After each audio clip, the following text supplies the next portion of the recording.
In today's video, I'm going to teach you how to use functions in Google Sheets. Whether you're new to Google Sheets or just looking to refresh your skills, understanding how to use functions can make your spreadsheet tasks much more efficient and impactful. So let's dive right in. To start, open Google Sheets on your computer. If you're doing this for the first time, you can simply navigate to Sheets, google.com, and log in using your Google account. Once you're in, create a new spreadsheet by clicking on the blank option or choose an existing one from your documents. Once your sheet is open, navigate to cell B3. This is where we will begin adding our first function. Click on cell B3 to select it.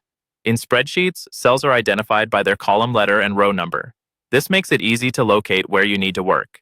Now we are going to start with a simple but widely used function, the sum function. In cell B3, type in the formula equals sum, open parenthesis, A3, colon, A7, close parenthesis.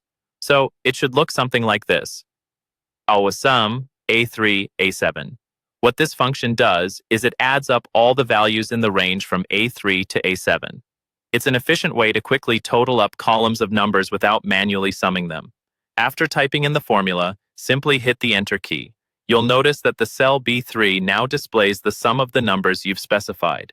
This is one of the quickest methods to calculate totals, ideal for budgeting, expenses, or whenever you have a list of numbers you need to add quickly. Moving on, let's explore another essential function, the average function. Click on cell C3, which is where we'll input our next formula. In cell C3, type equals average, open parenthesis, A3, colon, A7, close parenthesis. It should look like this, equals average, A3, A7. This formula will compute the average of the numbers in the range from A3 to A7.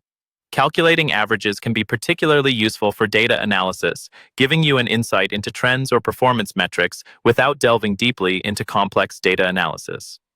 Finally, just as you did before, press the Enter key. You'll see the average of your selected range appear in cell C3.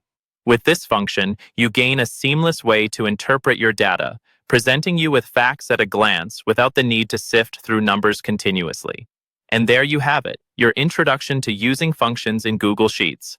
By mastering even these basic functions, you can enhance the functionality and efficiency of your spreadsheets, saving you time and effort in the long run.